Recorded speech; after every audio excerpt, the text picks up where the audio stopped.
agora a doutora Lívia Braz. Pode vir, minha querida. Uma salva de palmas para a Lívia. Ela estará hoje falando, ela será a primeira palestrante, eu vou passar a palavra logo para ela. Um grande abraço, preste atenção que a gente tem muita coisa para falar ainda hoje. Muito obrigada, doutora. Obrigada. Eu queria começar agradecendo aí a oportunidade de falar um pouquinho com vocês. Quando eu conheci as meninas todas e o pessoal que faz o COSELP, a gente era muito distante, os médicos e o COSELP. E aí, tanto a gestão da FBG, a gente vem num trabalho de tentar aproximar, sabe? A gente tem que estar junto. Então, eu sempre digo, né? Pode me chamar, o que eu puder, eu vou querer sempre estar contribuindo. E posso falar em nome da FBG também, o pessoal está muito aberto, tá? E me deram hoje, né, essa moça aqui, a incumbência de falar de atrofia do adenal. Eu poderia gastar todo o tempo falando de atrofia do adenal, porque é um mundo. Mas eu vou tentar chamar a atenção de algumas coisas que fazem diagnóstico diferencial com celíaca, tá? Vou tentar definir também a sensibilidade ao glúten não celíaca, mas aí não teria atrofia do adenal. Mas antes, eu queria conhecer vocês, entender aqui quem é o público que eu estou falando. Quem é que, se vocês se sentirem confortável, obviamente. Quem é que daqui é celíaco? Certo. Quem tem sensibilidade ao glúten não celíaca? Certo. Quem é amigo, veio acompanhando, veio dando apoio. Boa, boa, boa. É muito importante. Tá, e teve um pessoal aqui que não levantou a mão ainda. E aí, me contem. Não quer falar? Quer falar? Como é? Certo. Certo, perfeito, perfeito. Tá. Então, a gente tem um público, e é para vocês que eu montei minha aula, tá? É para a gente falar longe de profissional de saúde, tentar, como acompanhante, familiar, como celíaco, como sensibilidade ao glúten não celíaca, entender um pouquinho mais. Quando a gente fala de atrofia, me apresentar primeiro, né? Eu sou Lívia, sou médica gastroenterologista, endoscopista. São duas coisas diferentes, mas eu inventei de fazer as duas coisas na minha vida. Então, foram 2 anos de gastroenterologia, 2 anos de endoscopia. E aí a parte que se une muito, porque são minhas 2 áreas. Pode colocar minha aula, por favor? Eita, eu não peguei o passadorzinho. Bem... Tá. Tranquilo. Vão enrolando aí comigo, minha gente. Bem ao vivo.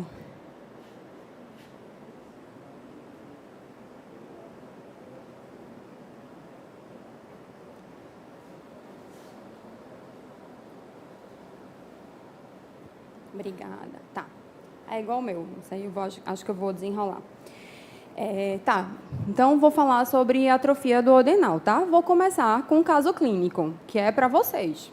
Vocês vão me dar o diagnóstico no final, tá? Prestem atenção para, no final, me dar o diagnóstico. Vamos colocar um nome aqui. Essa aqui é Márcia. É uma paciente mulher de 48 anos. É uma paciente com diarreia crônica, perda ponderal e distensão abdominal. O que é que ela tem na história clínica dela? Márcia, ela é hipertensa, faz uso de olmesartana há 4 anos e diz que há 8 meses começou uma diarreia aquosa intermitente com 6 evacuações ao dia, com perda de 4 quilos e uma fadiga bem intensa. Tá? Então, vão pensando aí no que é que Márcia tem. Mas, para a gente falar de atrofia... Eita, pulei o resto da história de Márcia. Márcia não tem outros comemorativos, não faz uso de outras medicações. Márcia fez uma endoscopia com biópsia do adenal, que evidenciou atrofia difusa. No histopatológico, veio o MARS 3A, tá? Que ficou terceiro, mas é 3A. Só que Márcia tinha os anticorpos negativos. Então, joguei para vocês aí a dúvida diagnóstica. A gente está diante de uma celíaca com anticorpos negativos, é outra coisa. Toda atrofia do adenal, a gente tem doença celíaca. Vamos conversar um pouquinho. Então, quando a gente fala de atrofia, a gente tem que entender o que é o duodeno normal. De jeito nenhum aqui, quero dar aula de biologia, até porque foge totalmente do meu conhecimento, tá? Mas o que é o básico que a gente vai ter num duodeno normal? A gente vai ter um epitélio simples, tá? Colunar simples. Vocês entendem o que são vilosidades duodenais? O corpo da gente, ele é muito esperto. Então, o duodeno é o lugar onde a gente vai absorver a maioria das substâncias. Quando a gente tem, por exemplo, uma mão desse jeito, se a gente faz esses dedos aqui, a gente está aumentando a superfície. Então, esses dedos aqui, ó, eles são prolongados, porque tudo aqui é superfície de absorção. Quando isso aqui tem uma atrofia, que é o que eu vou falar mais para frente, tem um achatamento. Então, a gente diminui a superfície de absorção. Por isso que quando tem alguma doença que causa atrofia, a gente não absorve um monte de coisa. Pode, inclusive, ter outras doenças secundárias, por exemplo, intolerância à lactose secundária à celíaca. Por quê? Porque a área de absorção está diminuída, então a produção das enzimas vai estar diminuída, vai ter vários outros efeitos, tá? Mas para a gente entender o que é que o duodeno tem, ele vai ter esse epitélio colunar simples, que é o revestimento dele, onde vai se absorver os nutrientes. Ele vai ter essas células caliciformes que vão secretar um muco aqui para proteção. Então, quando a gente tem atrofia duodenal, a gente pode também ter alterações na imunidade. A gente tem as glândulas de Brunner, tá, que estão na submucosa e secretam muco alcalino, e as células endócrinas, que são responsáveis por alguns hormônios duodenais. Tá? Ninguém precisa saber disso, mas a ideia geral é importante. E o que é a atrofia duodenal? Lembra que eu falei que esses dedinhos aqui eram os lugares de absorção? Quando a gente tem atrofia, a gente perde boa parte da nossa superfície. Então, a gente não consegue absorver como deveria. E aí, qual é a definição disso, né? A gente vai definir como atrofia quando há uma redução na altura das vilosidades, que são esses dedos aqui que vão ter no duodeno, ou vai ter uma perda da relação vilosidade-cripta, que é, de novo, quando a gente tem esse achatamento aqui. O que é que a gente vê na endoscopia? Tá? Essas são imagens minhas, a paciente minha, que está totalmente em remissão. Então, a gente tem um duodeno normal. Não sei se vocês conseguem ver aqui, a gente tem as vilosidades. Esses dedinhos na endoscopia, a gente vê desse jeito aqui. Isso aqui é uma imagem com magnificação, então dá para ver um pouquinho melhor que a gente tem uns dedinhos aqui para ajudar na absorção.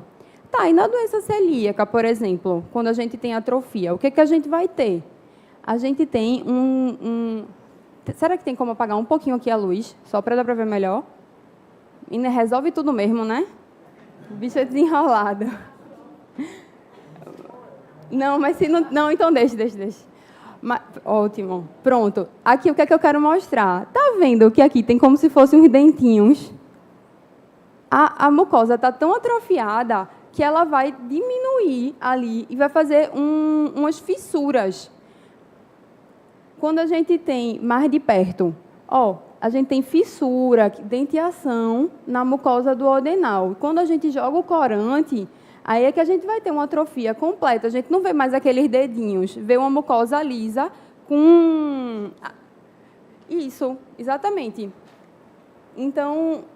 nesse jeito aqui, a gente, na endoscopia, dá o diagnóstico de atrofia. Por isso que, às vezes, a pessoa nem sabia de nada, foi fazer uma endoscopia e foi aí que teve o diagnóstico, porque a gente consegue, principalmente quando a gente tem magnificação, que é o aumento, aquela lente de aumento. Então, aqui eu vou falar muito rápido, mas o que é que na biópsia vai ver? Aqui a gente tem um score, que é o score de Marsh. Todo mundo deve conhecer, né? A gente vai no score de Marsh, é um score de atividade de doença celíaca. Ele não é patognomônico, ou seja, um Marsh 3, 3A, por exemplo, ele não quer dizer com certeza que a pessoa tem doença celíaca, mas ele é muito sugestivo. E ele é baseado na atrofia das criptas, no aumento de linfócitos intraepiteliais e na relação vilocripta. Lívia, eu preciso saber disso? Não. Isso aí é o patologista que vai resolver, tá? Mas, como eu estou falando de atrofia duodenal, eu vou citar aqui para vocês. E aí é importante, quando é que a gente tem um diagnóstico ok? Quando é que a gente tem um bom diagnóstico? Quando a gente faz exames corretos. E como é essa biópsia? Para a gente dar diagnóstico de atrofia, a gente chega lá e biopsia um fragmento em qualquer lugar? Não, gente. A gente já tem estudo, e nem é novo o estudo, tá? A gente tem estudo de 2012 aqui, então faz anos que a gente já tem isso aí bem estabelecido. Que a gente tem que biopsiar bulbo. Olá, bem-vinda, tudo bom? Que a gente tem que biopsiar bulbo e segunda porção. por que bulbo e segunda porção? A gente já tem um diagnóstico que se chama celíaca curta, ou celíaca ultra curta, que é quando a gente tem acometimento somente do bulbo. Isso aqui é um bulbo, tá? Um bulbo duodenal. Acreditem em mim que é verdade. E que lugar do bulbo? A primeira coisa, quando a gente biopsia bulbo, a gente aumenta o rendimento diagnóstico em 10%. Então, vem uma passada de pinça, 10% a mais de diagnóstico. Então, se a gente colocar 1 a cada 10, é uma pessoa a cada 10 que vai ter um diagnóstico a mais. E no bulbo? É qualquer lugar. Eu posso pegar um fragmento daqui, um fragmento daqui. Veja, poder pode. Mas o ideal é que a gente fizesse essa biópsia onde está aqui marcado. E aí, vê para isso. A gente aumenta o rendimento de 65 para 92, quando a gente sai daqui e vai para cá. Então, existe uma ciência por trás da endoscopia. Por isso que vocês sabem muito bem os lugares legais de fazer exame, de não fazer exame, porque isso faz tudo diferença, tá? E o que é que pode ser? A gente tem um grupo de coisas que a gente chama de enteropatias não celíacas. E é sobre isso que eu vou falar um pouquinho. Lívia, eu já tenho um diagnóstico. Meu diagnóstico está fechado. Eu tenho os anticorpos positivos. Para que eu quero saber disso? A gente precisa lembrar que as coisas se sobrepõem. Muitas vezes, os pacientes que a gente pensava que eram celíaca refratária ou não respondedor, têm outra doença concomitante. Então, é isso que eu quero trazer para vocês, tá? O que é que pode fazer diagnóstico diferencial? Vamos começar com a principal, né? A gente não vai agora achar que todo mundo que tem celíaca, na verdade, tem outra doença. De jeito nenhum. A principal causa é celíaca, de atrofia, é a mais estudada, a mais conhecida, a mais tudo. Mas a gente tem outras coisas, como, por exemplo, giardíase. Vocês sabiam que verme pode dar atrofia duodenal e fazer diagnóstico diferencial? Pode. Vou falar mais um pouquinho de um caso meu, de verme. Supercrescimento bacteriano do intestino delgado, que é outra doença que também pode causar atrofia, imunodeficiência comum variável, doença de Crohn, citomegalovírus, linfoma intestinal, que faz diagnóstico diferencial com celíaca, duodenite péptica, paciente com H. pylori, pode ter atrofia duodenal. Normalmente é uma atrofia mais leve, a gente vai ter aí MASH 1 ou 2, mas H. pylori pode causar. Enteropatia autoimune, HIV, tuberculose e medicações. Então, vamos começar falando rapidinho de celíaca. Eu sei que vai ter muita coisa de celíaca, não vou me deter a isso. Mas, quando a gente define, que é que, para vocês, se alguém quiser falar, obviamente, fiquem à vontade. Quem sabe dar uma definição aí de doença celíaca? Alguém se... Todo mundo tímido nesse começo? Então, vamos embora. A gente tem uma resposta imunomediada, ou seja, é uma doença autoimune do contato com o glúten, tá? Então, ela tem um amplo espectro de manifestações clínicas, sendo uma doença multissistêmica. Dizer que celíaca é uma doença intestinal é coisa muito do passado. É uma doença multissistêmica, vai acometer vários sistemas aí, tá? Mas ela é caracterizada, é muito comum a lesão de Delgado. Ela vai acometer o intestino da parte mais proximal para mais distal. Por quê? Porque a parte mais proximal é onde recebe mais glúten. E tem a presença de anticorpos específicos. Olívia, mas não existe celíaca com anticorpo negativo? Existe, mas é um caso de exceção. Então, apesar de existir, a gente já sabe que existe, a gente sabe dar o diagnóstico, mas é a minoria. Não mudou a definição ainda. Para a definição, a gente usa isso aqui. Mas, claro, hoje vão falar muito sobre isso e vão dar o diagnóstico para vocês de mão beijada. Então, falando um pouquinho de celíaca, é uma doença que afeta 1% da população. Então, é muita gente. Esse pessoal está onde, né? Então, a gente já sabe que é uma doença subdiagnosticada. Muita gente tem a doença, mas não tem o diagnóstico. Tem a condição celíaca, mas não tem o diagnóstico. Ela é imunomediada no intestino delgado, como eu falei, é mais proximal do que distal. Tem um fenótipo intestinal e extraintestinal, tem uma associação com HLA, DQ2 e DQ8, apesar de também poder existir com o HLA negativo, e acomete principalmente entre 10 e 40 anos. É só entre 10 e 40 anos? Não. Principalmente, tá? Ela é subdiagnosticada, pode causar síndrome de má absorção, O protótipo, que é o que às vezes até dificulta o diagnóstico, é aquele paciente com diarreia e esteatorreia. Não é todo paciente que vai ter diarreia com esteatorreia, mas é o paciente clássico da celíaca. Mas muita gente pode ser oligossintomática e ter manifestações extraintestinais, como, por exemplo, fadiga. Se você for para o seu médico com queixa de fadiga, de cansaço, faz parte do diagnóstico diferencial a celíaca, tá? Depressão, infertilidade e a dermatite herpetiforme também fazem parte da avaliação diagnóstica. A dieta sem glúten é a pedra angular, tá? A gente ainda não tem outro tratamento, é o que a gente tem de mais importante. 70% das pessoas vão melhorar os sintomas em 2 semanas. Ah, Lívia, mas eu não melhorei. Gente, cada pessoa é diferente. A gente tem até 1 ano para ter recuperação intestinal. Para a gente pensar em doença refratária, 2 anos. Então, a maioria vai recuperar logo, mas não é uma regra, tá? O manejo da gente, o que a gente pensa que é feito, é só a ponta do iceberg. A gente tem que lembrar das complicações, das doenças associadas e dos distúrbios gastrointestinais concomitantes. É muito mais do que tirar o glúten, tá? Falando um pouquinho da sensibilidade ao glúten não celíaca, ele não causa atrofia do duodenal, é uma das diferenças, mas eu acho que é importante, para abrir hoje, a gente falar um pouquinho sobre isso. Então, quando é que a gente vai dizer que alguém tem sensibilidade ao glúten não celíaca? Quando ele tem uma resposta sintomática ao contato com o glúten, ou seja, essa pessoa vai ter ali, sei lá, distensão abdominal, dor abdominal, diarreia, pode ter constipação, outros sintomas gastrointestinais ao ingerir glúten. Claro que, para esses pacientes, é importante excluir celíaca. A gente vai primeiro excluir celíaca para dizer, é um diagnóstico de exclusão. Como eu falei, o diagnóstico vai ser na ausência de anticorpos e de atrofia, tá? Então, aquele paciente que está com tudo negativo, mas não tolera o glúten. A gente fecha esse diagnóstico. Se vocês, qualquer coisa, pode parar. A gente conversa, aqui é uma conversa, tá certo? Qualquer dúvida, qualquer coisa, podem falar. Falando um pouquinho agora de giardíase.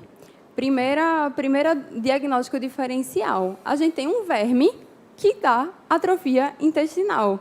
Quem é a população de risco para a giardíase? Então, a gente vai ter criança pequena, quem trabalha com criança pequena, viajantes e pessoas que têm alteração no sistema imune. Essa é a população de risco para a giardíase. Como é que é o ciclo aí? A gente come alguma coisa contaminada, ele vai lá no nosso intestino, causa atrofia, causa má absorção, e essa pessoa doente, ela vai ficar eliminando os cistos, e outras pessoas vão pegar. É esse ciclo aqui, tá? A gente tem esse vermezinho flagelado, que é a giardia, para vocês conhecerem. Pode chamar de Gigi, ficarem íntimos dele agora. A transmissão ela vai acontecer principalmente em lugares que têm mais condições sanitárias e de instalação de tratamento de água. A gente mora no Brasil. A gente não pode esquecer de verme, não, na nossa vida, sabe? A transmissão pode ser pela água alimentar e de pessoa a pessoa. Os pacientes que vão ter a giardia, 35% vão ter sintomas. Quando tem sintoma, 90% vai ter diarreia, sendo que 75% vão ter esteatorreia. Todo mundo sabe o que é esteatorreia? Cocô com gordura. Quando vai no banheiro, fica aquelas gotinhas parecendo água com óleo. Isso é o que a gente chama de esteatorreia e indica má absorção de gordura, que o verme pode causar. Cólica abdominal, distensão, vômito, constipação e perda de peso são muito comuns na giardíase. Como é que a gente trata? Remédio de verme. Ah, já vou tomar meu remédio de verme. Esse negócio aí que Lívia falou, já vou me prevenir. Não é assim, tá? A gente não tem mais indicação de todo mundo sair tomando remédio de verme. É quem tiver sintomas. Se tiver sintoma compatível, tem que tratar. Não precisa sair todo mundo tratando, não. E aí, quem conhece essa doença? SIBO, supercrescimento bacteriano do intestino delgado. Perfeito. A gente vai ter, nada mais é do que o nome médico para disbiose. é quando a gente tem um desarranjo ali das bactérias. E, para a gente médico, o número mágico para isso é quando a gente tem mais de 10 à terceira. E, assim, o que é que faz, né? Porque a gente tem bactéria normalmente no nosso intestino. E por que eles aumentarem é uma coisa ruim? Porque não é só eles aumentarem, é eles mudarem a interação entre eles. É como se, assim, ó, aqui tem uma vizinhança, que é quando tem menos de 10 à terceira, e todo mundo se ajuda. Um vizinho pega açúcar com o outro, todo mundo se fala. Quando aumenta essa população, apesar dela aumentar de número, é aquele pessoal barulhento, que não dá bom dia, então não tem relação entre as bactérias. Quando isso acontece, a gente, ser humano, sofre, vai ter sintomas. Aí, lembrando, né? Apesar da gente ter isso tudo, não vale a pena estudar a microbiota. Tipo, vou fazer um perfil genético da minha microbiota. Isso não tem papel clínico, isso é importante para estudo. Mas você não precisa saber sua microbiota. Por quê? Porque a gente não sabe qual é a microbiota ideal. Daqui a pouco, espero que pouco tempo a gente vai saber, mas agora a gente ainda não sabe.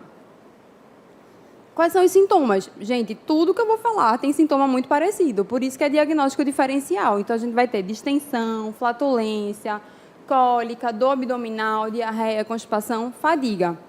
Como é que... Eita, desculpa. Como é que a gente faz o diagnóstico?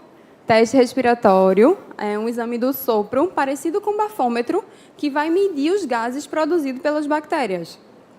Então, a gente faz isso para várias coisas. Supercrescimento bacteriano, supercrescimento metanogênico, a gente faz para intolerância aos carboidratos. E o tratamento é com antibiótico. Mas é muito importante a gente identificar a causa subjacente. E aqui tem relação com outras coisas. Aquele paciente que não responde, que tem diagnóstico de celíaca, mas continua com distensão, às vezes vale a pena investigar, assim como os giardíase também, sabe? Os diagnósticos eles podem se sobrepor. Então, o antibiótico de escolha é a rifaximina, mas isso aí não é importante para vocês, não. A importância é saber que nem tudo que atrofia é celíaca. A gente tem também a imunodeficiência como um variável, uma doença de cunho genético, tá? Em que vai ter uma alteração na produção das imunoglobulinas. Ela é caracterizada por infecções recorrentes e inflamação crônica na mucosa do duodenal. Esse paciente pode ter aquela mesma clínica, com diarreia crônica, má absorção, mas aqui chama atenção infecção de repetição, principalmente de via aérea e pulmonar. Aquele paciente que vive adoecendo, está gripado sempre, pode ser uma deficiência comum variável. O diagnóstico é por critérios bem estabelecidos, são chamados critérios de Paris, e o tratamento é feito com a reposição de imunoglobulina, mais suporte nutricional. Todas essas doenças que causam má absorção podem precisar de suporte nutricional, tá? Sprue tropical. Quem já ouviu falar dessa? Boa, um monte de coisa aparecendo aí, né? Tá, é uma doença infecciosa, é causada por uma bactéria, e ela é principalmente nesses países aqui, ó, Caribe, Sudeste Asiático e Índia. Então, a gente vai pesquisar principalmente em viajantes. O que é que ela pode causar? Mesma coisa, diarreia crônica, emagrecimento, déficit de vitaminas, principalmente B12 e folato. O tratamento vai ser com antibiótico, já que é uma bactéria, e a suplementação de folato, B12 e das vitaminas que aquele paciente vai precisar. Outras causas infecciosas. HIV faz parte do diagnóstico diferencial. HIV pode causar uma enteropatia, causando atrofia intestinal. Tuberculose intestinal também pode causar atrofia. Então, são duas coisas que também fazem parte do diagnóstico diferencial. E, por último, medicamentos. Remédio que a gente toma para outra coisa pode ser a causa da nossa atrofia intestinal. Olmesartana, causa mais clássica, super bem estabelecido na literatura, mas a gente também tem micofenolato de mofetil, anti-inflamatório e estatina, remédio para o colesterol, pode causar atrofia intestinal e fazer diagnóstico com doença celíaca. Então, voltando para o caso. Agora a gente já está amigo, vocês vão me ajudar, tá certo? E aí, nesse caso, essa paciente tem o quê? Quem arrisca? É o quê, Beli? É isso mesmo. Não sei, acho que eu nem botei a resposta, botei só, mas é isso. É um paciente que fazia uso de olmesartana, era uma atrofia intestinal por medicação, tá? E ela tinha um MASH 3A. Então, é a importância, assim, claro que a gente tem um diagnóstico bem estabelecido, um diagnóstico seguro, é muito importante.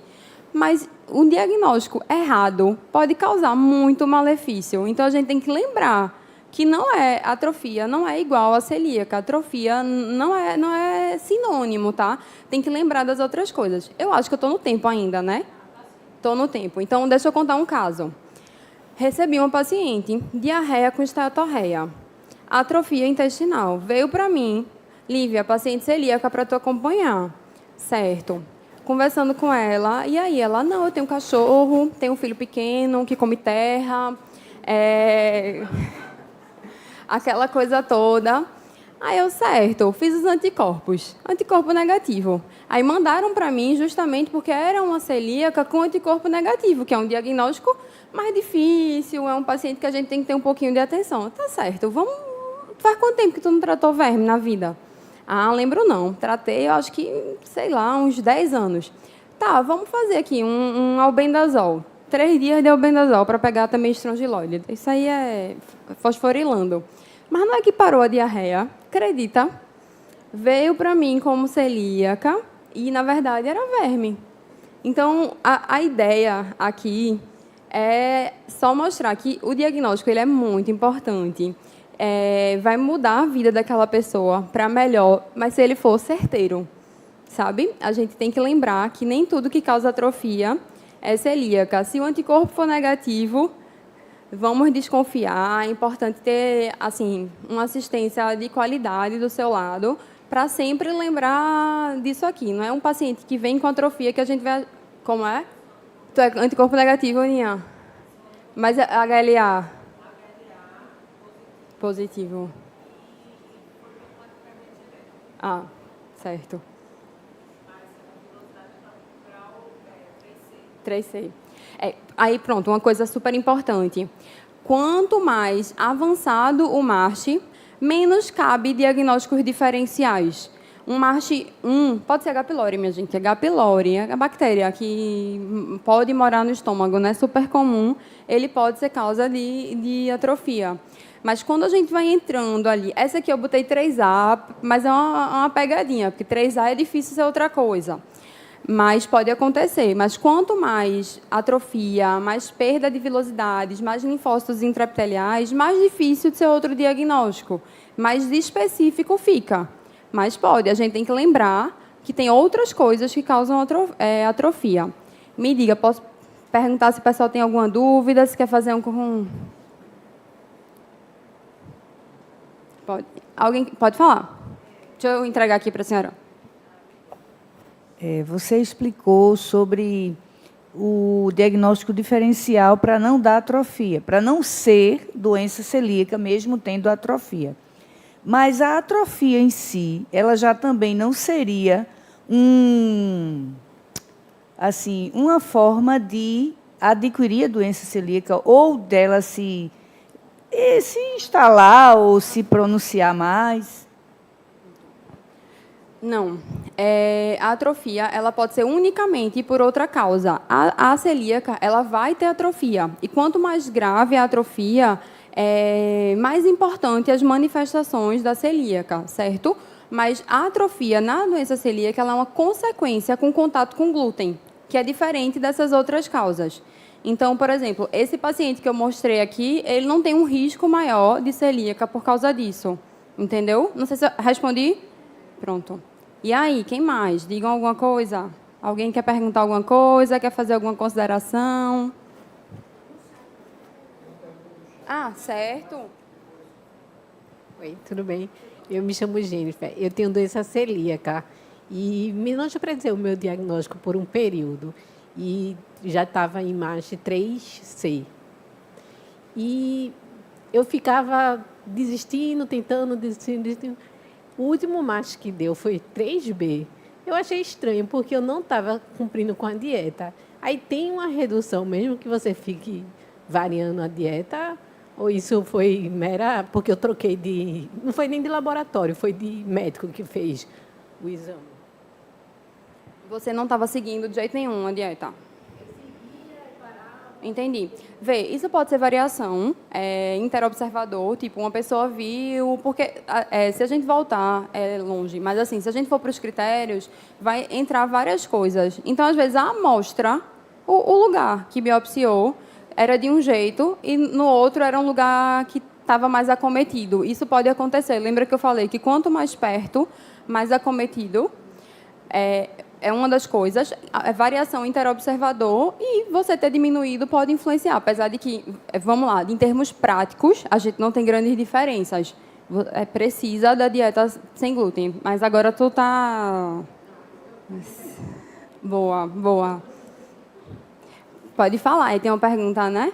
Ah, tá certo. Então, gente, muito obrigada. É um prazer conhecer vocês. Qualquer coisa eu estou à disposição, tá certo? O que precisarem de mim, pode me achar aqui. Eu tento responder tudo. E, enfim, se alguém quiser meu contato, as meninas têm também, pode pegar. E eu não vou botar agora não, porque acho que está para muita gente, né? Pelo amor de Deus, ninguém me passe trote não, mas é isso. Obrigada.